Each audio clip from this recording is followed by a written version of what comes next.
Nous voudrions que notre parole s'élargisse à tous ceux qui souffrent dans leur chair, tous ceux qui sont bafoués dans leur dignité par une minorité d'hommes ou par un système qui les écrase.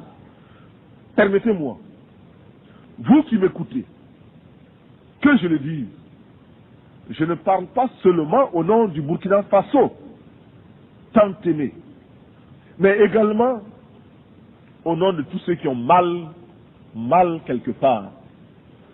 Je parle au nom de ces millions d'êtres qui sont dans les ghettos, parce qu'ils ont la peau noire, ou qu'ils sont de cultures différentes, et qui bénéficient d'un statut à peine supérieur à celui d'un animal. Je souffre au nom des Indiens massacrés, écrasés, humiliés et confinés depuis des siècles dans des réserves, afin qu'ils n'espèrent à aucun droit et que leur culture ne puisse s'enrichir en convolant en noces heureuses au contact d'autres cultures, y compris celle de l'envahisseur. Et nous en appelons à toutes nos sœurs de toutes les races pour qu'elles montent à l'assaut pour la conquête de leurs droits. Militaires, je ne peux pas oublier ce soldat obéissant aux ordres, le doigt sur la détente, et qui sait que la balle qui va partir ne porte que le message de la mort. Enfin, je veux m'indigner en pensant aux Palestiniens qu'une humanité inhumaine a choisi de substituer à un autre peuple. Hier encore martyrisé à loisir, je pense à ce vaillant peuple palestinien, c'est-à-dire à ces familles atomisées, errant de par le monde à la quête d'un asile. Courageux, déterminés, stoïques et infatigables, les Palestiniens rappellent à chaque conscience humaine la nécessité et l'obligation morale de respecter les droits d'un peuple. Avec leurs frères juifs, ils sont anti-sionistes. Je m'élève ici, au nom de tous ceux qui cherchent vainement dans quel forum de ce monde ils pourront faire entendre leur voix et la faire prendre en considération réellement. Sur cette tribune, beaucoup m'ont précédé. D'autres viendront après moi. Mais seuls quelques-uns feront la décision. Nous voulons être les héritiers de toutes les révolutions du monde, de toutes les luttes de libération des peuples du tiers-monde. Nous sommes à l'écoute des grands bouleversements qui ont transformé le monde. Nous tirons des leçons de la révolution américaine, les leçons de sa victoire contre la domination coloniale et les conséquences de cette victoire. Nous faisons nôtre l'affirmation de la doctrine de la non-ingérence des Européens dans les affaires américaines et des Américains dans les affaires européennes. Ce que Monroe clamait en 1823, l'Amérique aux Américains, nous le reprenons en disant l'Afrique aux Africains, le Burkina Faso aux Burkinabés. La Révolution française de 1789, bouleversant les fondements de l'absolutisme, nous a enseigné les droits de l'homme alliés aux droits des peuples à la liberté. La grande révolution d'octobre 1917 a transformé le monde, permis la victoire du prolétariat, ébranlé les assises du capitalisme et rendu possible les rêves de justice de la commune française. Ouvert à tous les vents de la volonté des peuples et de leur révolution, nous nous instruisons aussi de certains terribles échecs qui ont conduit à de tragiques manquements aux droits de l'homme. Nous ne voulons pour conserver de chaque révolution que le noyau de pureté qui nous interdit de nous inféoder aux réalités des autres, même si, par la pensée, nous nous retrouvons dans une communauté d'intérêts. Monsieur le Président, il n'y a plus de duperie possible.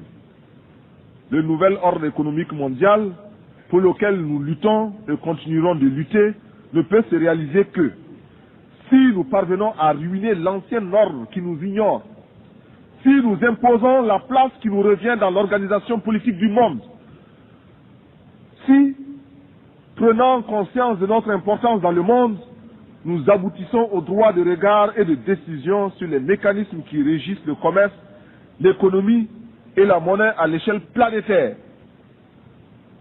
Le nouvel ordre économique international s'inscrit tout simplement à côté de tous les autres droits des peuples, droit à l'indépendance, au libre choix des formes et des structures de gouvernement, comme le droit au développement.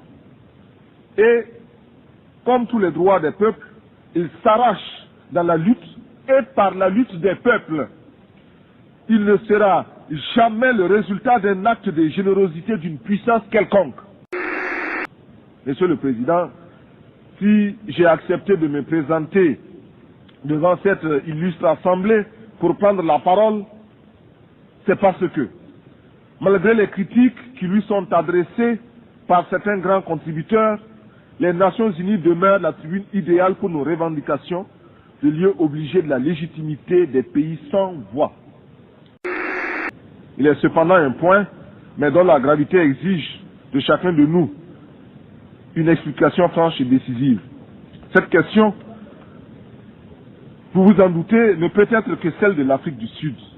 L'incroyable insolence de ce pays à l'égard de toutes les nations du monde, même vis-à-vis de celles qui soutiennent le terrorisme qu'il érige en système pour liquider physiquement la majorité noire de ce pays, le mépris qu'il adopte à l'égard de toutes nos résolutions constitue l'une des préoccupations les plus oppressantes du monde contemporain. Mais le plus tragique n'est pas que l'Afrique du Sud se soit elle-même mise au banc de la communauté internationale à cause de l'abjection des lois de l'apartheid, encore moins qu'elle continue de maintenir illégalement la Namibie sous la botte colonialiste et raciste, ou de soumettre impunément ses voisins aux lois du banditisme. Non. Le plus abject, le plus humiliant pour la conscience humaine, c'est qu'elle soit parvenue à banaliser le malheur des millions d'êtres humains qui n'ont pour se défendre que leur poitrine et l'héroïsme de leurs mains nues. Sur la complicité des grandes puissances et de l'engagement actif de certaines d'entre elles à ses côtés, ainsi que de la criminelle collaboration de quelques tristes dirigeants africains, la minorité blanche ne se gêne pas pour ridiculiser les États membres, les États d'âme de tous les peuples qui, partout à travers le monde, trouvent intolérable la sauvagerie des méthodes en usage dans ce pays. C'est notre sang qui a nourri l'essor du capitalisme, rendu possible notre dépendance présente et consolidé notre sous-développement. On ne peut plus escamoter la vérité, trafiquer les chiffres. Pour chaque nègre parvenu dans les plantations, 5 au moins connurent la mort ou la mutilation. Nous réclamons que s'intensifie à travers le monde la campagne pour la libération de Nelson Mandela et sa présence effective à la prochaine Assemblée générale de l'ONU comme une victoire de fierté collective. Que soit créé, en souvenir de nos souffrances et en termes de pardon collectif, un prix international de l'humanité réconciliée décerné à tous ceux qui, par leur recherche, auraient contribué à la défense des droits de l'homme. Que tous les budgets de recherche spatiale soient amputés de 1/10 et consacrés à des recherches dans le domaine de la santé et visant à la reconstitution de l'environnement humain perturbé par tous ces feux d'artifice nuisibles à l'écosystème. Nous proposons également que les structures des Nations Unies soient repensées et que soit mis fin à ce scandale que constitue le droit de veto. Que cesse l'arrogance des grands qui ne perdent aucune occasion pour remettre en cause le droit des peuples. L'absence de l'Afrique du club de ceux qui détiennent le droit de veto est une injustice qui doit cesser. Enfin, ma délégation n'aurait pas accompli tous ses devoirs si elle n'exigeait pas la suspension d'Israël et le dégagement pur et simple de l'Afrique du Sud de notre organisation, lorsque, à la faveur du temps, ces pays auront opéré la mutation qui les introduira dans la communauté internationale, chacun de nous, et mon pays en tête, devra les accueillir avec bonté et guider leurs premiers pas. Je suis venu ici pour demander à chacun de vous que nous puissions mettre ensemble nos efforts pour que cesse la morgue des gens qui n'ont pas raison, pour que s'efface le triste spectacle des enfants qui meurent de faim, pour que disparaisse l'ignorance, pour que triomphe la rébellion légitime des peuples, pour que se taise le bruit des armes et qu'enfin, avec une seule et même volonté, luttant pour la survie de l'humanité, nous parvenions à chanter en chœur avec le grand poète Novalis, je cite, « Bientôt, les astres reviendront visiter la terre d'où ils se sont éloignés pendant nos temps obscurs. Le soleil déposera son spectre sévère, reviendra étoilé parmi les étoiles. Toutes les races du monde se rassembleront à nouveau après une longue séparation. Les vieilles familles orphelines se retrouveront et chaque jour verra de nouvelles retrouvailles, de nouveaux embrassements. Alors, les habitants du temps jadis reviendront vers la terre.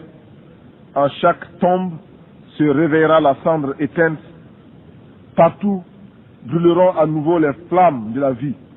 Les vieilles demeures seront rebâties, les temps anciens se renouvelleront et l'histoire sera le rêve d'un présent à l'étendue infinie. À bas la réaction internationale, à bas l'impérialisme, à bas le néocolonialisme, à bas le fantoschisme. Gloire éternelle aux peuples qui luttent pour leur liberté. Gloire éternelle aux peuples qui décident de s'assumer pour leur dignité.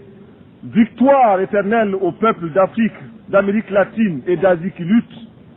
La patrie ou la mort, nous vaincrons. Je vous remercie.